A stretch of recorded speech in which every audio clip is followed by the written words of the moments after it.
बिस्मिल्लाहिर्रहमानिर्रहीम। अस्सलाम वालेकुम। मेरा नाम अली अहमद और आप देख रहे हैं मेरा YouTube channel Ali Ahmed food वाला। तो व्यूवर्स, आज मैं आपके लिए आलू गोश्त की रेसिपी लेकर आया हूँ। ये आलू गोश्त ट्रेडिशनल तरीके से हम तैयार करेंगे और ये होम स्टाइल के अंदर है, रेस्टोरेंट स्टाइल के अंदर, क्योंकि आप जानते हैं कि ज़्यादातर कढ़ाइयाँ तैयार की जाती हैं, लेकिन हम अक्सर घरों पर और दावतों पर आलू गोश्त बहुत ज़्यादा बनाया जाता है और हमारे घरों के अंदर आलू गोश्त की जो सब्ज़ी है बहुत ज़्यादा पसंद की जाती है।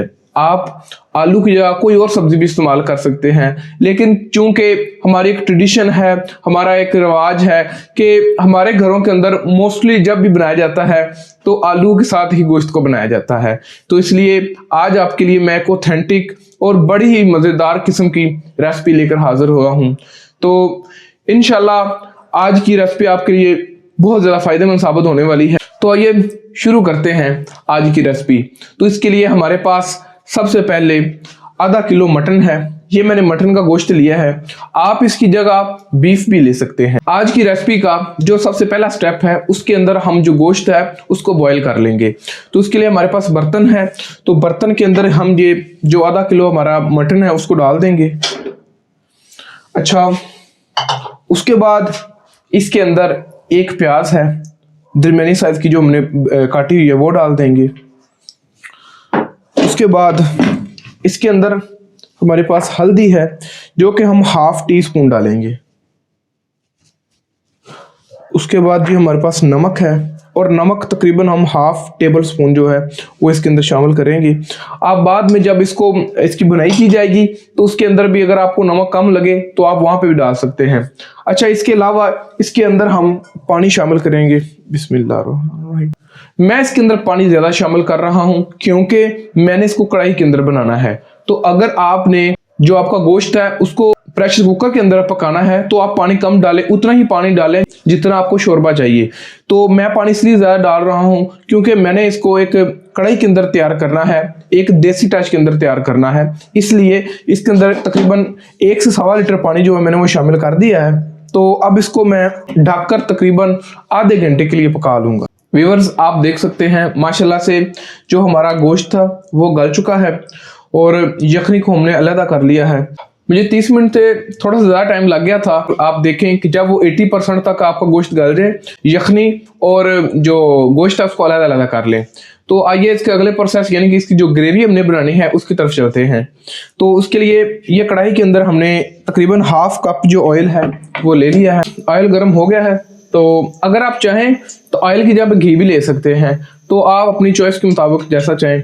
तो ऑयल गर्म हो गया तो इसके अंदर जो अदरक लहसुन का पेस्ट है ये तकरीबन 2-2 चम्मच है, 2-2 टेबल स्पून वो डाल देंगे। इसको बस थोड़ा सा कलर चेंज होने तक हम फ्राई करेंगे, तो उसके बाद अगली चीज़ डाल देंगे। तो व्यूअर्स, आप देख सकते हैं कि इसका कलर भी चेंज हो चुका है और माशाल्लाह से तकरीबन 1 मिनट हो गया इसको फ्राई करते हुए। तो इसके अंदर अब जो टमाटर प्यूरी है वो डाल देंगे। ये टमाटर के अंदर मैंने तकरीबन एक जो सब्ज मिर्च है वो भी डाल दी थी, तो उसके साथ इसका पेस्ट बनाया है, तो ये भी इसके अंदर अब डाल देंगे। बिस्मिल्लाहिर्रहमानिर्रहीम। तो व्यूअर्स, इसको थोड़ा सा अच्छी तरह जब मिक्स हो जाए तो इसके अंदर अब जो हमारे बाकी मसाले हैं वो भी इसके अंदर ऐड कर देंगे। मैं आपको बताता हूँ। सबसे पहले हमारे पास खुश्क धनिया है जो कि हम तकरीबन 1 टेबल स्पून इसके अंदर डालेंगे भरकर।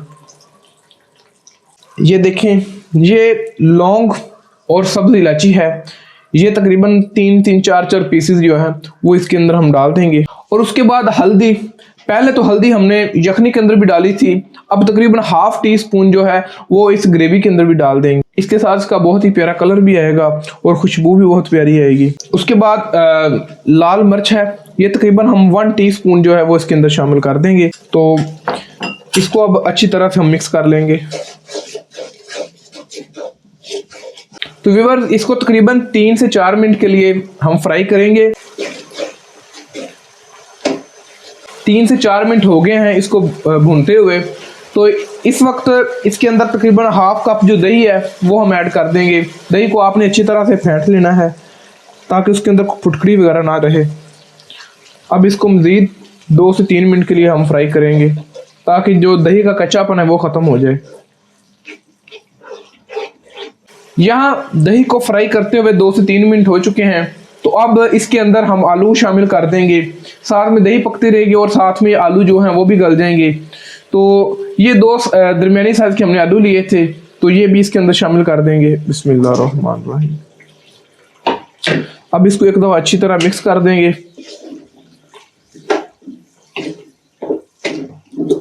माशाल्लाह से आप देख सकते हैं कि अब जो आलू हैं उनको पकते हुए तकरीबन 6 से 7 मिनट हो चुके हैं और जो आलू हैं वो तकरीबन 80% तक गल चुके हैं। तो इस वक्त इसके अंदर जो हमारा गोश्त है वो हम ऐड कर देंगे। बिस्मिल्लाह। अब गोश्त को तकरीबन हम 1 से 2 मिनट के लिए इसकी भुनाई करेंगे आलूओं के साथ।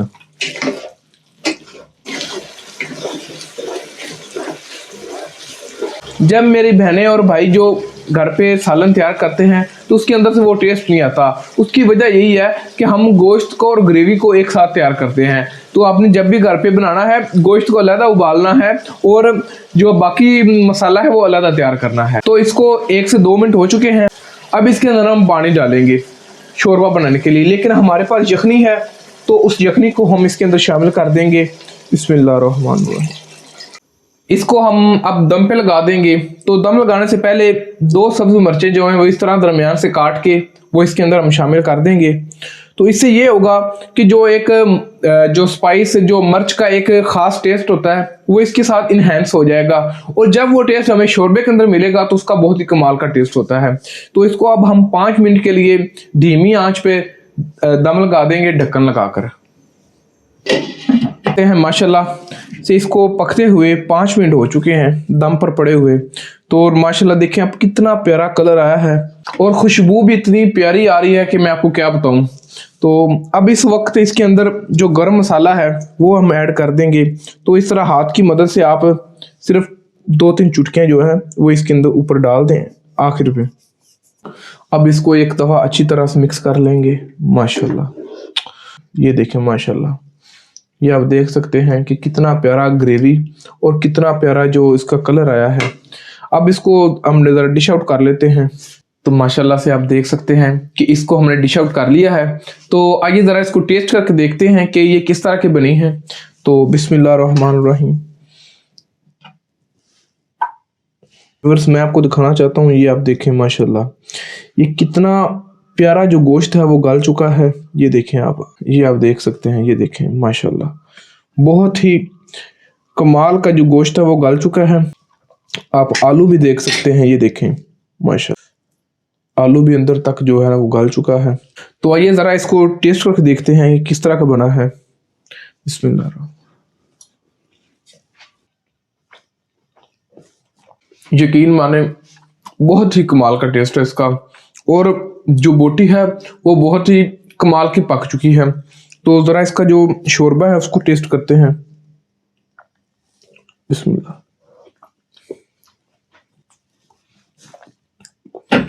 मैं कहता हूँ कमाल है। तो व्यूअर्स अगर आपको मेरी आज की वीडियो अच्छी लगी हो तो मेरी वीडियो को लाइक कर दें और मेरी चैनल को सब्सक्राइब कर दीजिएगा। तो इंशाल्लाह मिलते हैं एक नई वीडियो में एक नई रेसिपी के साथ। तब तक के लिए मुझे और मेरी टीम को इजाज़त दीजिए। अस्सलाम वालेकुम।